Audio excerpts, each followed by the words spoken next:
हमारे चैनल को सब्सक्राइब करें और बेल आइकन दबाएं।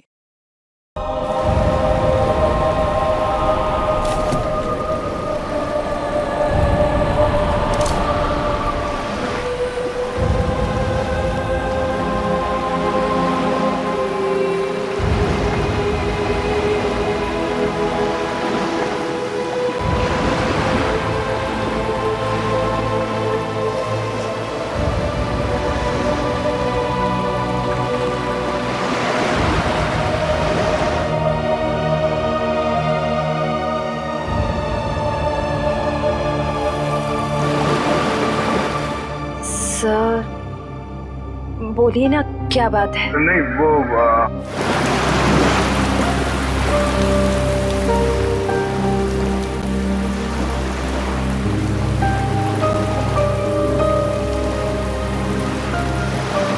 श्रेया और सिद्धार्थ की शादी पक्की हो गई।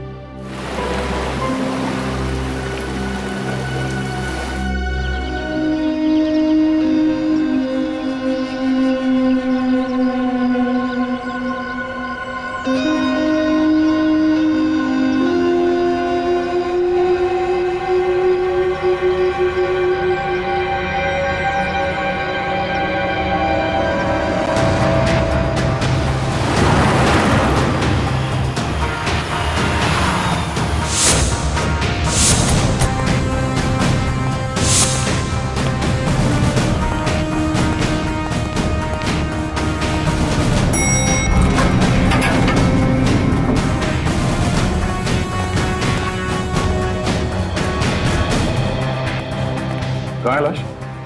सर वो उस कैबिन में।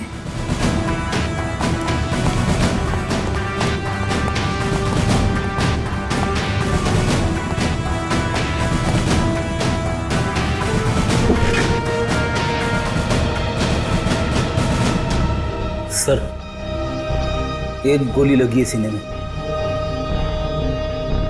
देखो जरा, शरीर से गोली बाहर निकलने का कोई निशान है क्या?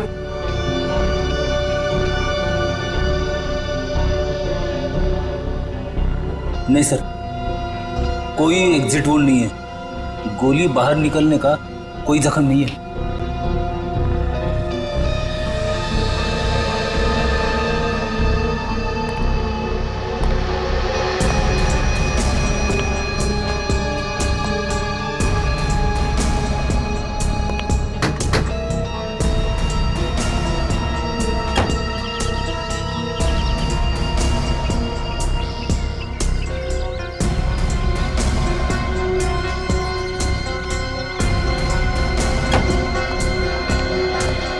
पूर्वी, सर। लाश किधर? सर अंदर आइए सर।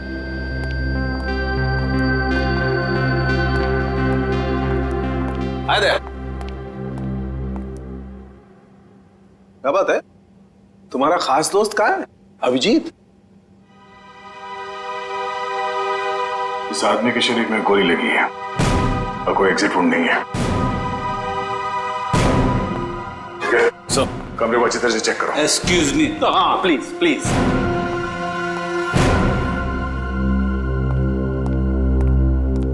ये तारिका क्या हुआ है? ये तो एकदम उखड़ गया था। कुछ गलत तो नहीं कह दिया मैंने?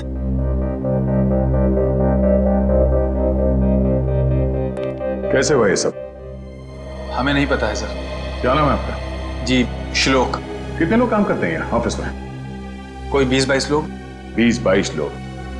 दिन दहाड़े कोई आपके डायरेक्टर के कमरे के अंदर घुस जाता है, उसे मार देता है, और आप में से किसी ने कुछ नहीं देखा? सर मैं आपको सिर्फ इतना बता सकता हूँ कि जो कुछ भी हुआ है वो 1:30 से 2 के बीच हुआ होगा। खून किसने किया वो आप नहीं जानते। खून कितने बजे हुआ ये आपको मालूम है? हाँ सर, क्योंकि सर के केबिन का दरवाजा 1:30 से 2 के बीच अपने आप लॉक हो जाता है। क्यों लॉक हो जाता है? वो तो नहीं पता, सर ने ऐसे ही बनवाया है। तो क्या करते क्या थे कैबिन में 1:30 से 2 के बीच? सर, हो सकता है कि वो अपने वाइफ से बात करता हो और नहीं चाहता हो कि कोई उसे डिस्टर्ब करे। नहीं सर, सर शादीशुदा नहीं थे।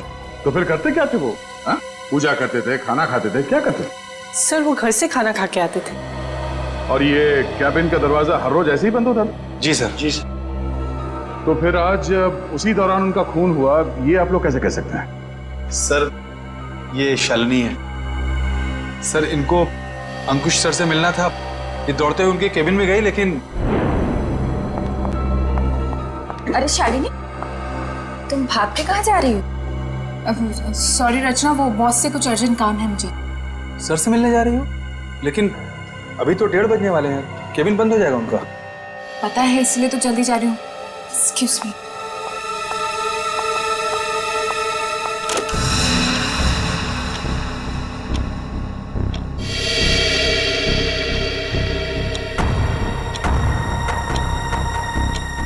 अब और आधा घंटा वेट करना पड़ेगा।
क्या हो गया बॉस को? तो इसीलिए आप लोगों का मानना है कि दरवाजा बंद होने के बाद उनका खून हो? हाँ सर। सर कैबिन में कोई हथियार नहीं मिला। सर हो सकता है कमरे में कोई ऐसा मैकेनिज्म हो जिससे गोली खुद ब खुद चल गई हो।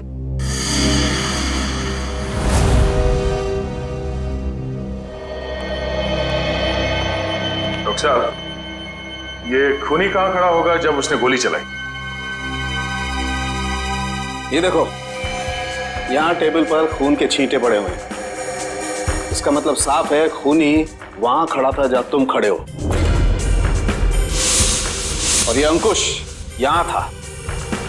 सामने से खूनी ने गोली चलाई जो अंकुश के सीने में आकर के लगी, और गोली लगते ही अंकुश यहाँ जमीन पे गिर गया। और अगर गोली किसी मैकेनिज्म से चलाई गई है तो मैकेनिज्म इसी लाइन में होनी चाहिए। बिल्कुल। रेडी निखिल, जरा देखो कोई मैकेनिज्म दिखता है क्या? मैकेनिज्म? हाँ, जिस वक्त अंकुश की मौत हुई उस वक्त ना कोई कमरे में बाहर से अंदर आया और ना कोई अंदर से बाहर गया। आप लोगों को पता है कि मौत कितने बजे हुई? हाँ, ऑफिस स्टाफ का कहना है कि दोपहर को 1:30 से 2 बजे के बीच। सही है। रायगर मोर्टिस लाश की जकड़न भी यही बता रही है।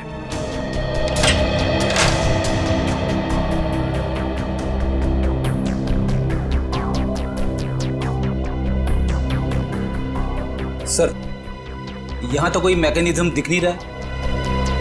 सर यहाँ भी ऐसी कोई चीज दिखाई दे नहीं रही है। कमरे में कोई आया नहीं और कोई मैकेनिज्म भी नहीं है, तो फिर इस आदमी को गोली लगी कैसे? कि ऐसा तो नहीं कि ये दरवाजा लॉक होने से पहले इसे गोली लगी हो? एक बात बताइए, आप में से किसी ने ये दरवाजा बंद होने से पहले अंकुश को जिंदा देखा था? No sir. नहीं सर। ठीक है, एक काम करो, शुरू से बताओ जब आपके बॉस अंकुश यहाँ इस ऑफिस में आए। सर वो बहुत परेशान थे और उन्होंने कृतिका को अपने केबिन में बुलाया। Okay sir, okay. रचना, क्या हुआ? बॉस बहुत ज्यादा गुस्से में है, कृतिका को अंदर बुलाया है।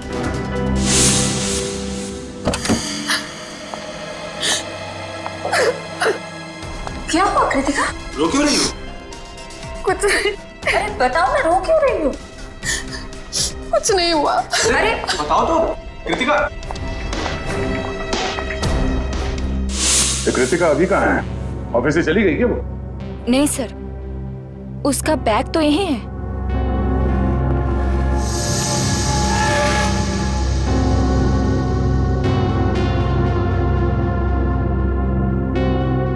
जब कृतिका कैबिन से बाहर निकली तब अंकुश जिंदा था? हाँ सर। उसके बाद कौन गया कैबिन के अंदर?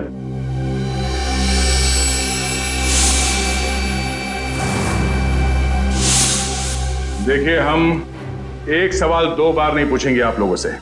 हम यहाँ ये पता करने की कोशिश कर रहे हैं कि आपके बॉस का खून किसने किया, और इसके लिए हमें आपके सहयोग की जरूरत है। और आपके ऐसे चुप रहने से कुछ हासिल नहीं होगा। इसलिए बताइए, कृतिका के बाहर आने के बाद अंकुश के कैबिन में कौन गया था? सर, त्र्यंबक, रचना और मैं। उस वक्त कितने बजे थे?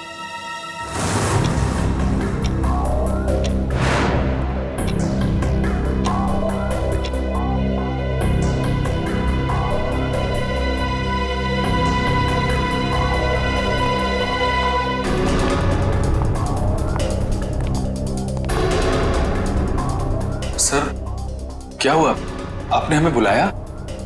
ये पूछो क्या नहीं हुआ है। क्या सर, क्या नहीं हुआ? ईमानदारी नहीं हुई, वफादारी नहीं हुई। सर, हम कुछ समझे नहीं।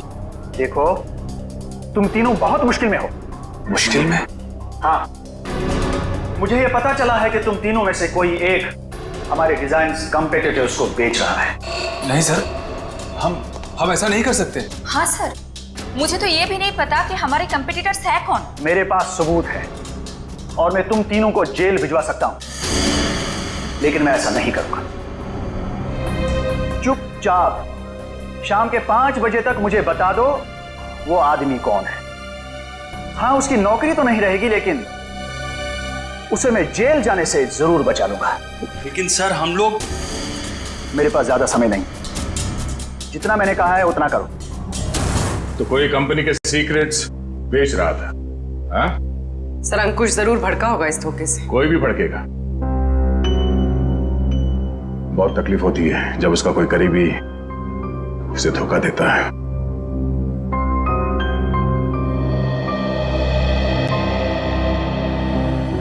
तुम तीनों में से कोई एक धोखेबाज है, वरना अंकुश सिर्फ तुम तीनों से पूछताछ क्यों करेगा इस बारे में? सर, हम बेकसूर हैं। कोई हमें फंसाने की कोशिश कर रहा है। तुम लोगों ने ही मारा अंकुश को, और अब ये बेकसूर होने का नाटक कर रहे हो। नहीं सर, हम सच कह रहे हैं। अच्छा, वो तो हम पता लगा ही लेंगे कि क्या है सच और क्या है झूठ। तुम कितने बजे अंकुश के कैबिन से बाहर गए थे? सर, यही कोई 1:15 हो रहा होगा। और वो जिंदा थे जब तुम बाहर आई? हाँ मैम। जी। तो उसके बाद कौन गया था कैबिन में? सर, मुझे पता नहीं है। मैंने किसी को जाते हुए नहीं देखा सर। मैंने भी किसी को अंदर जाते हुए नहीं देखा। सब सबका जवाब एक ही है। सर, समझ में नहीं आ रहा है कौन सच बोल रहा है और कौन झूठ। सर, ये खूनी जो कोई भी है, सर, इन तीनों के बाहर आने के बाद दरवाजा लॉक होने से पहले अंकुश के कैबिन में घुसा होगा, और अंकुश का खून करने के बाद शालिनी के आने से पहले निकल गया होगा। खूनी कौन हो सकता है? तो कमरे के अंदर घुसा और किसी ने उसे आते जाते नहीं देखा। अंकुश के कमरे से बाहर निकलने के बाद तुम तीनों कहाँ थे? सर, हम कॉन्फ्रेंस रूम की तरफ चले गए थे ये झूठे लगे इल्जाम के बारे में बात करने के लिए। लेकिन थोड़ी देर के बाद जब हम बाहर लंच के लिए आए तो देखा शालिनी अंकुश जी के रूम की तरफ जा रही थी। 1:15 से लेके शालिनी के कमरे के बाहर आने तक किसी ने किसी को कमरे के अंदर जाते हुए देखा? सर, हमने ध्यान नहीं दिया क्योंकि कृतिका ही ये सब देखती थी। ये कृतिका है कहाँ? पता नहीं सर, बहुत टाइम से आपने उसे देखा नहीं। पुलिस देखो, जब तक कृतिका नहीं मिल जाती कुछ पता नहीं चलेगा। आप लोग सीसीटीवी कैमरा की फुटेज क्यों नहीं देखते? उसमें पता चल जाएगा। तुम कौन हो? जी, मैं सुमित, कृतिका का बॉयफ्रेंड। और ये सीसीटीवी कैमरा के बारे में क्या बता रहे हो? कृतिका ने मुझे बताया था कि बॉस ने स्टाफ पे नजर रखने के लिए उसके डेस्क पे एक सीक्रेट कैमरा लगा रखा था। खुफिया कैमरा?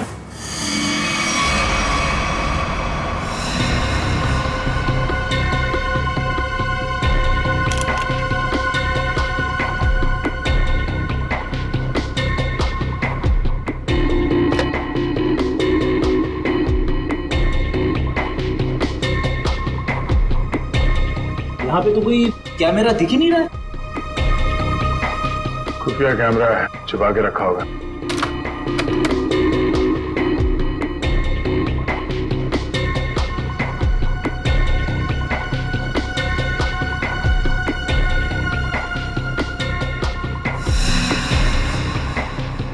ये देखो, लाफिंग बुद्धा की आंखों में कैमरा है। निखिल, पता करो इसका रिसीवर कहाँ है।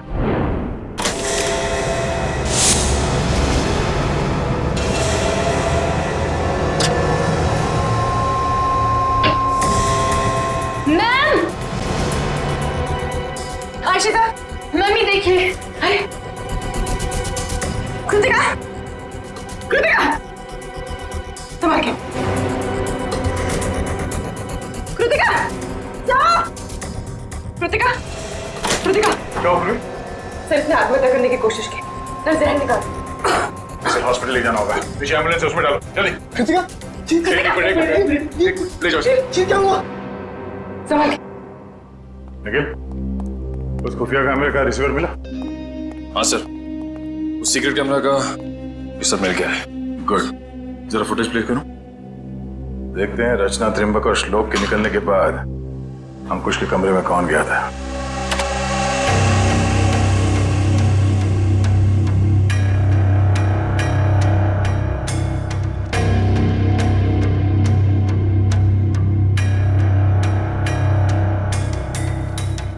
उन तीनों ने कृतिका के बारे में जो कहा था वो तो सही निकला। अब आगे देखते हैं।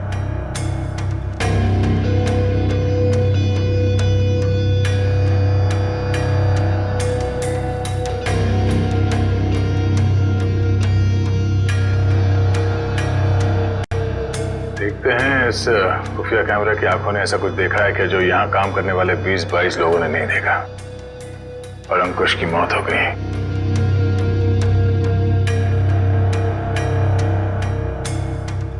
एक मिनट रुको सर, ये आदमी कौन है?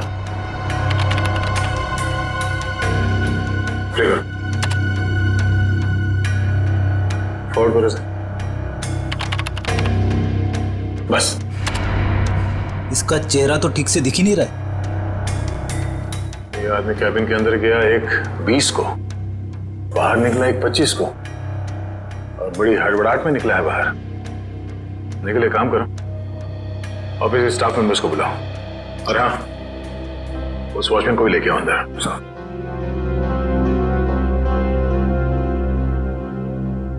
आइए सब।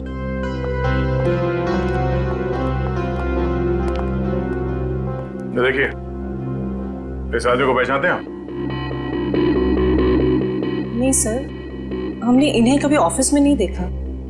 तुम? नहीं सर, इससे पहले मैंने कभी इसे देखा नहीं। श्लोक? नहीं सर, मैंने भी इसे नहीं देखा। वॉचमैन, तुम तो एंट्रेंस में थे, तुमने तो देखा होगा इस आते जाते। हाँ, पहचानते हो कौन है? नहीं सर, मैंने इसे कभी नहीं देखा। अरे तो फिर ये अंदर आया कैसे? उड़ के आया क्या? मेरा एक फोन आया था, मैं 5 मिनट के लिए थोड़ी दूर चला गया था, शायद ये तब आया होगा। अच्छा, निखिल, एंट्रेंस में जो कैमरा है उसका फुटेज चेक करो।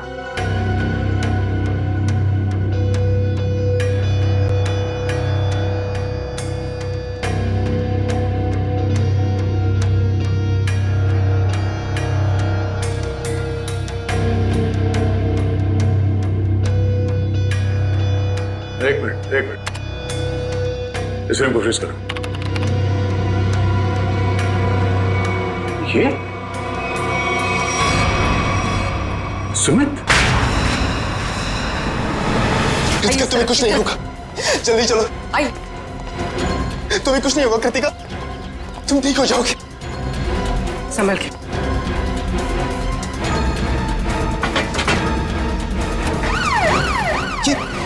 कहीं नहीं जा रहा।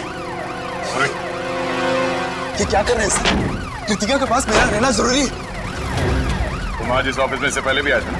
हाँ, कृतिका बहुत परेशान थी, उसी ने मुझे फोन करके बुलाया था। अंकुश का खून करने के लिए? ये कैसी बातें कर रहे हैं आप लोग? सच है, वही कह रहे हैं, समझे? तुम अंकुश के कैबिन में घुसे, उसका खून करके वहां से निकल गए और तुम कृतिका से मिले भी नहीं। सर ऐसा कुछ भी नहीं है, मेरी बात समझने की कोशिश कीजिए। आप लोग जैसा समझ रहे हैं ऐसा कुछ भी नहीं, मैंने किसी का खून नहीं किया है। चल अंदर चल, मेरी राम कहानी हम लोग वहीं सुनेंगे। सर मैं सच कह रहा हूँ, मैंने खून नहीं किया है। तुम्हारे गिड़गिड़ाने का कोई फायदा नहीं है, हम जानते हैं कि अंकुश का खून तुम नहीं किया है। काश सर, अगर मैंने उसका खून किया होता तो मुझे अपना गुनाह कबूल करने में खुशी होती। मैं उसे मारना चाहता था लेकिन मार नहीं पाया। तुम अंकुश को क्यों मारना चाहते थे? क्योंकि वो कृतिका को परेशान कर रहा था, उससे शादी करना चाहता था। कहता था कि अगर शादी नहीं करोगी तो उसे नौकरी से निकाल देगा। बार बार अपने एमडी होने की धमकी देता था। क्या करती बेचारी कृतिका, उसके ऊपर उसके बूढ़े माँ बाप की जिम्मेदारी थी। इसीलिए तुमने बदला ले लिया अंकुश का खून करके? नहीं सर, तब मुझे कृतिका ने बुलाया था, वो बहुत रो रही थी। अंकुश ने फिर से उसे धमकी दी थी, पर जब मैं ऑफिस पहुंचा तब मुझे वो नहीं दिखी। तब मैं जाकर अंकुश को धमकाया और वहां से बाहर चला गया।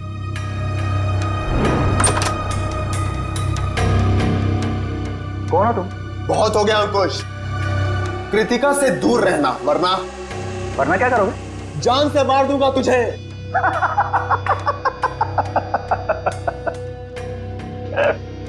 अरे जा, जो करना है कर, कृतिका सिर्फ मेरी बनेगी। अंकुश, तू यहां से निकल रहा है या मैं सिक्योरिटी को बुलाऊं? आउट। अभी तो जा रहा हूं लेकिन बहुत जल्द लौटूंगा और तब तुझे मुझसे बचाने के लिए कोई नहीं रहेगा, कोई नहीं रहेगा।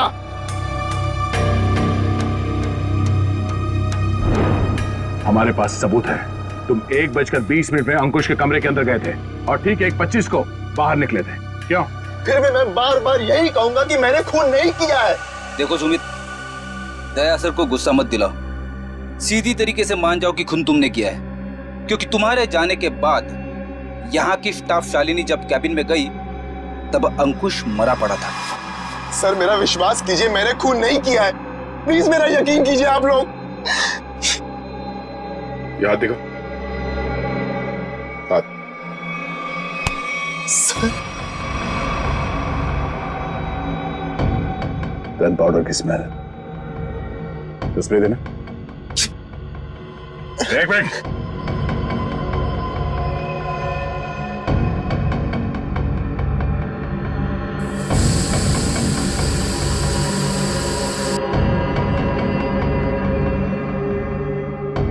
तुम्हारी उंगलियों पे गन पाउडर है, इसका मतलब है हाल ही में तुमने गोली चलाई है। नहीं सर, अंकुश का खून तुम नहीं किया है। मैंने गोली नहीं चलाई सर। तो फिर ये गन पाउडर तुम्हारी उंगलियों पे कैसे है? सर प्लीज सर, मेरा विश्वास। गन पाउडर कैसे आया तुम्हारे हाथ पे? सर वो मेरे पास मेरी अपनी गन, उससे गलती से चल गई थी जब मैं आज अपने घर पर था। तुम्हारे पास अपनी गन है? लाइसेंस है? हाँ? नहीं। तो गैर कानूनी तरीके से गन रखी थी तुमने? हाँ? सिर्फ और सिर्फ अंकुश को मारने के लिए। अगर आज उससे कोई नहीं मारता तो मैं शायद उसे जरूर मार देता। तो गन कहाँ रखी है तुमने? बाहर फ्लावर पॉट में। गन को बाहर क्यों छोड़ा तूने? हाँ? क्योंकि कृतिका ने मुझे कसम दी थी कि मैं अपने साथ गन अंदर लेकर ना आऊं, वरना गुस्से में मैं कहीं उसके बॉस को मार ना दूं, इसलिए बाहर छोड़ दी। चल देखा वो गन कहाँ है?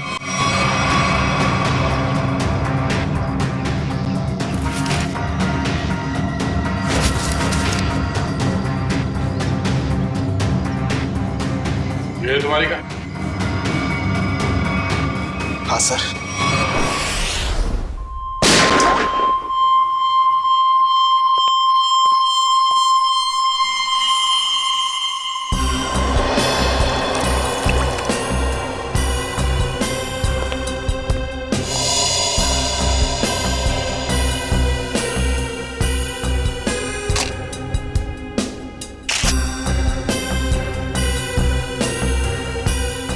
मेरी समझ में नहीं आ रहा है कि आप लोग मेरी गन को चेक क्यों कर रहे हैं, जबकि मैं इसे ऑफिस में लेकर गया ही नहीं था। दोनों बार प्लांट में ही छिपा दिया था। तुम कितना सच बोल रहे हो कितना झूठ अभी पता चल जाएगा। भैया तो मैच होती है। ये गोली और अंकुश के शरीर में जो गोली मिली है वो गोली, दोनों मैच होती है। इसका मतलब साफ है अंकुश को इसी गन से गोली मारी गई है। अब बोलो, तो तुमने दोनों बार ये गन ऑफिस के बाहर वाले गमले में छुपा दी थी? सर मैं आपसे बार बार कह रहा हूं कि मैंने अंकुश को नहीं मारा। जब मैं उसके कैबिन से बाहर निकल रहा था तो वो जिंदा था। जरूर मुझे कोई फंसाने की कोशिश कर रहा है। तो मतलब तुम्हारी गन अपने आप गमले से बाहर आई, अंकुश जी को गोली मारी और फिर आके गमले में छुप गई। और ये कहानी है सर? अरे मैं कोई कहानी नहीं बना रहा हूं, मेरा विश्वास कीजिए। एक सेकंड, कॉल। क्या? हाँ, मुझे याद आ गया। जैसे ही मैं अंकुश के कैबिन से बाहर निकल रहा था, उसके मोबाइल पर एक कॉल आया था। और उसने वो कॉल रिसीव किया था? हाँ।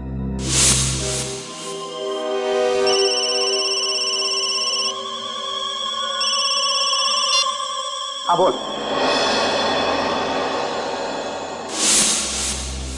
अंकुश का मोबाइल चेक करो। सर अगर अंकुश ने एक कॉल रिसीव किया है तो शायद वो तुम्हारे निर्दोष होने का सबूत हो।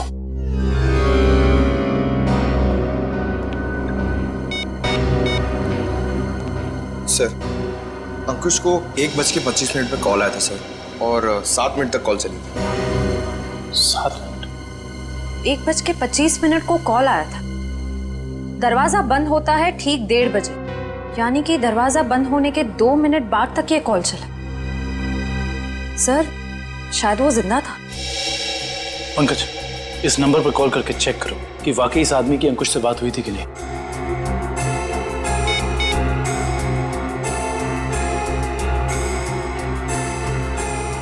अंकुश नहीं, मैं सीआईडी ऑफिसर पंकज बोल रहा हूँ। अच्छा एक बात बताइए, आपने आज अंकुश को फोन कॉल किया था? आपकी बात हुई थी उससे? अच्छा, लगभग कितने मिनट तक बात हुई थी?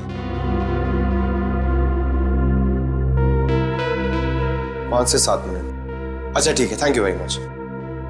नहीं कोई टेंशन। सर 7 मिनट तक बात हुई थी सर।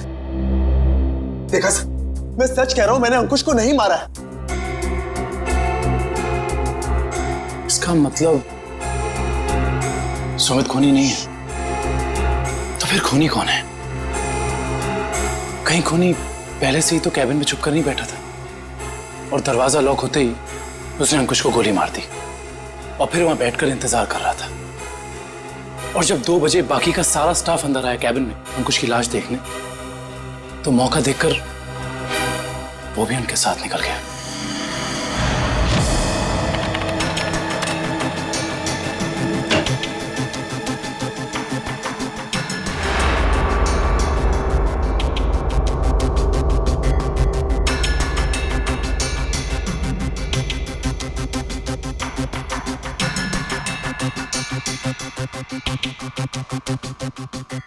ये देखिए सर, शालिनी के चीखने के बाद जो 6 लोग कैबिन के अंदर आए थे वही 6 लोग कैबिन से बाहर गए। इसका मतलब है कैबिन के अंदर कोई छुपा हुआ नहीं था।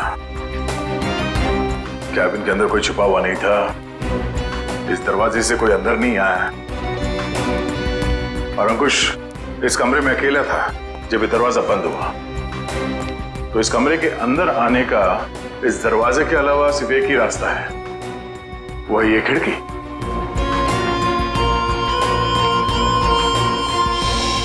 मगर जब हम लोग इस कमरे के अंदर आए तो ये खिड़की अंदर से बंद थी।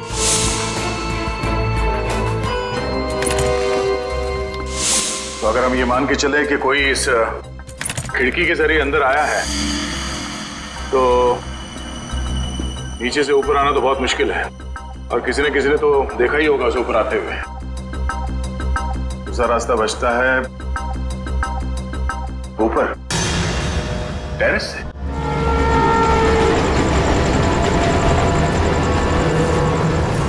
जरा देखो आसपास, अगर वो खूनी अंकुश के कैबिन में यहाँ टेरेस से गया तो उसने रस्सी या हार्नेस का इस्तेमाल किया होगा, और अगर ऐसा है तो यहाँ लेज पे कोई ना कोई निशान जरूर होना चाहिए।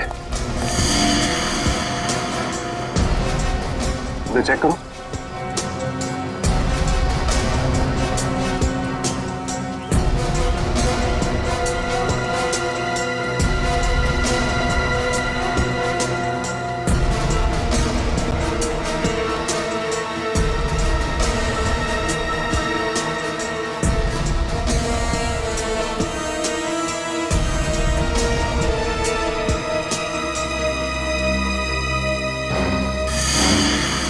ये देखो, यहाँ पर निशान है।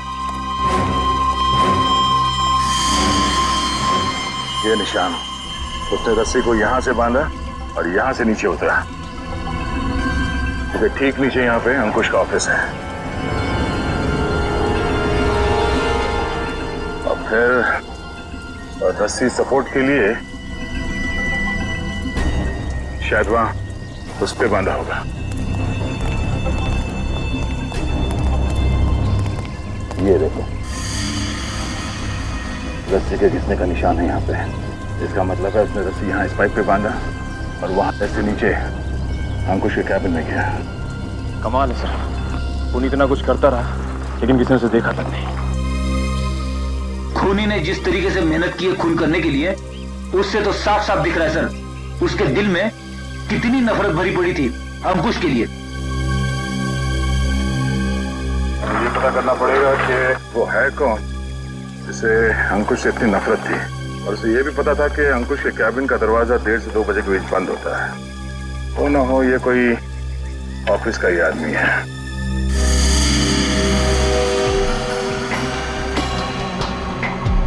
खूनी टेरेस से रस्सी के सहारे नीचे उतरा और फिर खिड़की के रास्ते कैबिन में आया। लेकिन आपने तो चेक किया था, खिड़की अंदर से बंद थी, जिसका बाहर से खुलना नामुमकिन था। Exactly Freddy. इसका मतलब है खून होने से पहले खूनी ने या उसका साथ देने वाला कोई ना कोई इस ऑफिस में था, जिसने छुपके से ये लैच, खिड़की का लैच खोल दिया ताकि इसे बाहर से खोल सके। फिर सर खूनी ने खिड़की को अंदर से लॉकअप किया। ये शायद तब हुआ होगा जब ऑफिस के बाकी के स्टाफ मेंबर्स अंकुश की लाश देखने के लिए कैबिन के अंदर घुसे। खूनी यहाँ से अंदर आया और उसने अंकुश को गोली मार दी। गोली चलने की आवाज नहीं आई, शायद गन पे साइलेंसर लगा हुआ था। और फिर अपना काम करने के बाद खूनी वापस इस खिड़की से ऊपर चला गया। मगर खूनी ने एक गलती कर दी। वो क्या सर? लैच। जब उसने खिड़की खोलने के लिए ये लैच ऐसे खोला होगा, जाहिर सी बात है उसने ग्लव्स पहनने की तकलीफ नहीं की होगी। इसका मतलब खूनी के उंगलियों के निशान उस लैच पे है। हाँ फ्रेडी, और अब ये उंगलियों के निशान ही हमें खूनी के गर्दन तक ले जाएंगे।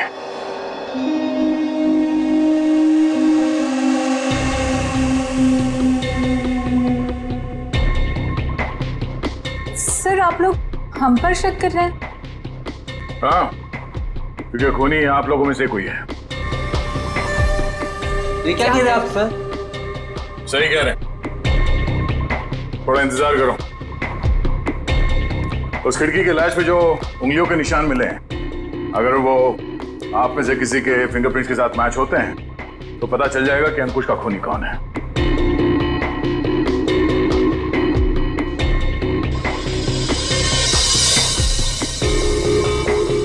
ठीक, आप जाइए, आप आइए।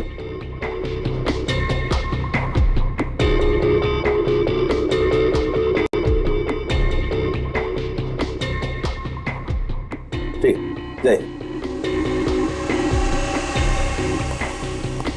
दया, इन सब लोगों के फिंगरप्रिंट्स तो ले लिए, अब जरा इन्हें मैच करके देखते हैं। ठीक है सर।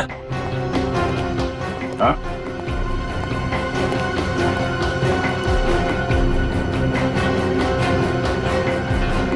खूनी ने टेरेस से नीचे उतरने के लिए जिस रस्सी का इस्तेमाल किया था, वो रस्सी कहीं मिल नहीं रही है। अच्छा, दीदी, वो रस्सी यहाँ ऑफिस में होनी चाहिए। ढूंढो, देखो कहाँ है वो रस्सी। सबसे बड़ा सबूत है, इस फिंगरप्रिंट से भी ज्यादा बड़ा। अगर वो रस्सी मिल गई तो समझ लो खूनी अपने आप अपने हाथ आ जाएगा।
सॉरी भाई दया। क्या बात है डॉक्टर तारिका? केबिन में मिले फिंगरप्रिंट्स इनमें से किसी से मैच नहीं हो रहे।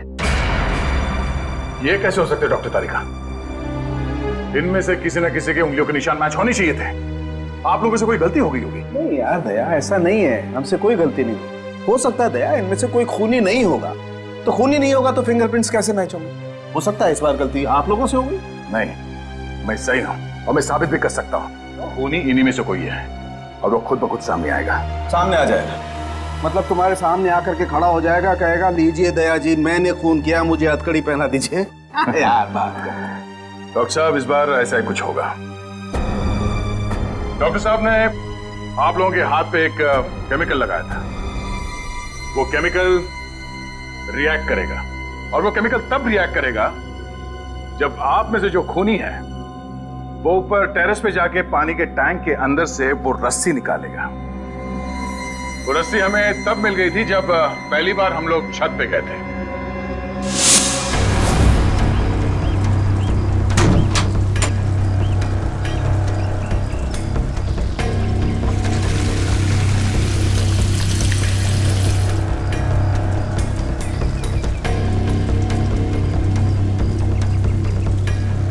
पूरी तैयारी के साथ आया था। उस रस्सी पे हमने एक केमिकल लगाया है और वो केमिकल तब रिएक्ट करेगा जब आप लोगों के हाथ पे लगा हुआ केमिकल उसके कांटेक्ट में आएगा। आप लोगों के हाथ चमकने लगेंगे अंधेरे में। Lights off.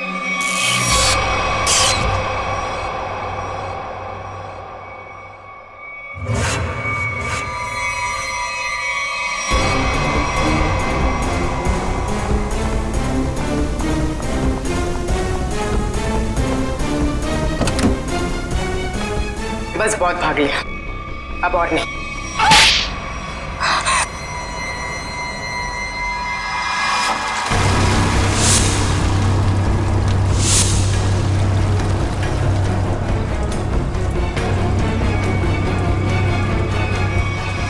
तुमने अंकुश को क्यों मारा?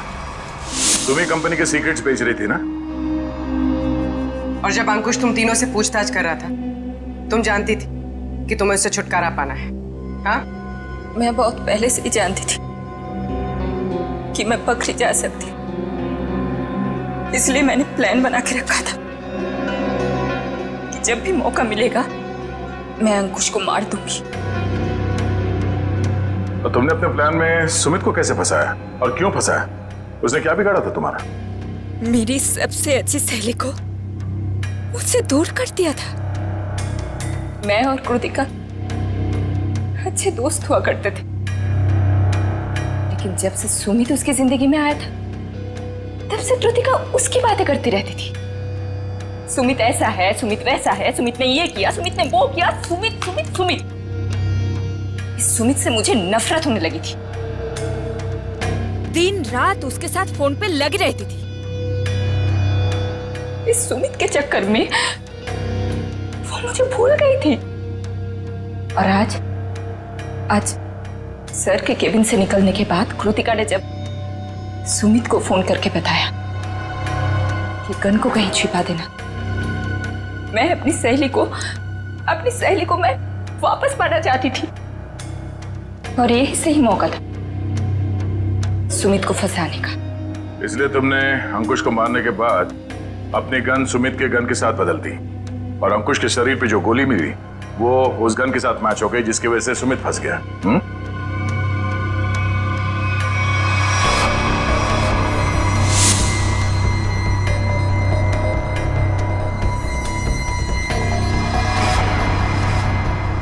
और जब अंकुश अपने कैबिन में तुम तीनों पे भड़क रहा था, उस वक्त तुमने चुपके से उस खिड़की का लैच खोल दिया।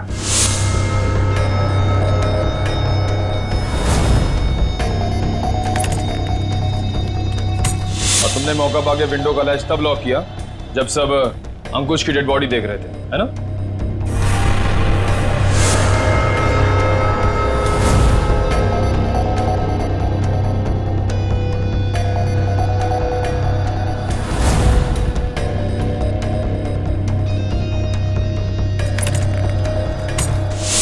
तुम्हें कैसे मालूम कि सुमित के पास कौन सी गन है? कृतिका ने मुझे एक बार बताया था कि सुमित ने एक नई गन खरीदी है। ठीक वैसी गन मैंने भी खरीदी। और आज जब सुमित दोबारा ऑफिस में आया तो मुझे पता था कि वो गन फिर से कहीं बाहर रख के आया होगा। और मौका मिलते ही मैंने वो गन बदल दी। क्या फायदा हुआ तुम्हें ये सब करके? हाँ? तुमने एक दोस्त खो दिया और साथ में अपनी आजादी भी। पूर्वी, ले जाओ इसे। Sir, sir.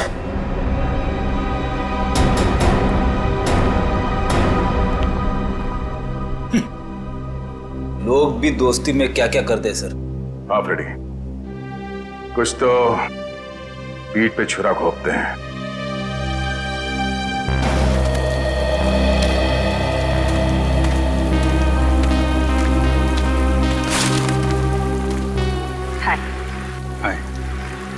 झूठ बोला तुमने दया से? हाँ, भाई जैसा ना वो तुम्हारा, इस तरह से दिल दुखाया? कैसी बात कर रही हो तारिका?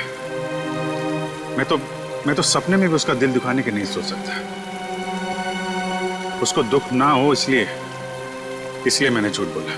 अभिजीत, झूठ के पैर नहीं होते, वो ज्यादा दूर तक चल नहीं सकता।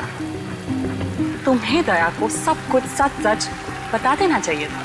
बताया था मैंने सच उसे, कड़वा सच। मैं सिर्फ ये जानने आया था कि श्रेया ने उस लड़के को हाँ बोला है या नहीं। नहीं, वो हाँ बोल दिया श्रेया ने। लेकिन जब मैंने दया का चेहरा देखा, लगा जैसे किसी गोली ने उसके सीने को चीर दिया है।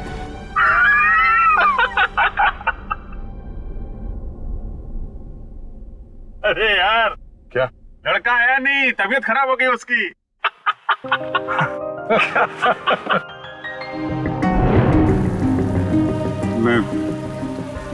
मैं दया को इस हालत में नहीं देख सका। मैंने बात पलट दी। मैंने कहा कि मजाक था। सिद्धार्थ का परिवार तो आया ही नहीं। मैं जानता हूं ये गलत है तारिका, लेकिन ये गलत उस समय मुझे सही लगा। और दया का इतना इंपॉर्टेंट लेटर श्रेया को ना देना, ये भी तुमको सही लगा? क्या लगता है तुम्हें कि मैं जानबूझ के ये सब कर रहा हूं? मैं नहीं चाहता दया और श्रेया एक हो। दुनिया मुझे कुछ भी कहे, मुझे कोई फर्क नहीं पड़ता, लेकिन तारिका तुम मुझे गलत समझ रही हो। बहुत दुख हुआ मुझे, बहुत दुख हुआ। गया था मैं श्रेया के घर वो लेटर लेके। नमस्ते अभिजीत, तुम आओ अंदर आओ।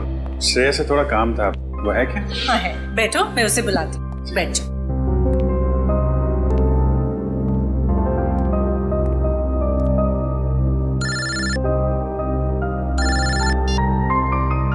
अरे भाई, तुम्हारा ही काम करने आया हूँ यार। अरे भूल कैसे सकता हूँ, लेटर है मेरे पास, अभी दिया नहीं है। जैसे ही श्रेया आती है ये लेटर उसके हवाले कर दूंगा। हैं? अरे यार थोड़ा तो सब्र रखो यार। हाँ मैं करता हूँ। नमस्ते। अभिजीत, मैं तुम्हारे हाथ जोड़ता हूँ, तुम दया का कोई भी लेटर श्रेया को नहीं दोगे। लेकिन दया और श्रेया तो... मैं जानता हूँ दया और श्रेया कुछ कहते नहीं, लेकिन वो एक दूसरे के काफी करीब हैं। मगर मैं अब नहीं चाहता हूँ कि श्रेया अपना फैसला बदले। ये तो दोनों के साथ ज्यादती होगी। आप... अभिजीत, मैं मजबूर हूँ। मैंने पिछले साल सिद्धार्थ के पिता से एक बड़ी रकम उधार ली थी, जो मेरे अलावा मेरे घर में कोई नहीं जानता। और अगर श्रेया ने इस शादी से इनकार किया तो वो लोग सारे पैसे वापस मांग सकते हैं, जो मैं अभी देने की स्थिति में नहीं हूं। लेकिन अंकल, ये तो श्रेया की जिंदगी का सवाल है। तो मैं क्या करूं? इतने पैसे कहां से लाऊं? श्रेया की मां को हार्ट प्रॉब्लम है। तुम लोगों की जरा सी गलती हमें प्रॉब्लम में डाल सकती है। देखिए, अगर सिर्फ पैसे की बात है तो हम लोग मिलकर कोशिश कर सकते हैं। पैसा तो... नहीं, वो बात नहीं है। पैसे का इंतजाम हो चुका है, बस 1-1.5 महीने की बात। एक बार मैं उनके सारे पैसे लौटा दूं, उसके बाद तुम ये लेटर श्रेया को दे देना। लेकिन तब तक ये बात हम दोनों के बीच ही रहनी चाहिए, प्लीज। ये आपने बड़ी मुश्किल में डाल दिया। दया से कोई बात छुपाना इतना आसान नहीं है। अब ये बात ना मैं श्रेया को बता सकता हूँ और ना दया को। दया तो इस बारे में कुछ नहीं जानता। वो तो तुम्हें गलत समझ रहा है। इनफैक्ट नफरत करने लगा है वो तुमसे। जानता हूँ, वक्त ने गलतफहमी पैदा कर दी है, लेकिन ये भी जानता हूँ कि सही वक्त आने पर सब ठीक भी हो जाएगा। For more updates, subscribe to our channel, click the show links and enjoy watching the videos.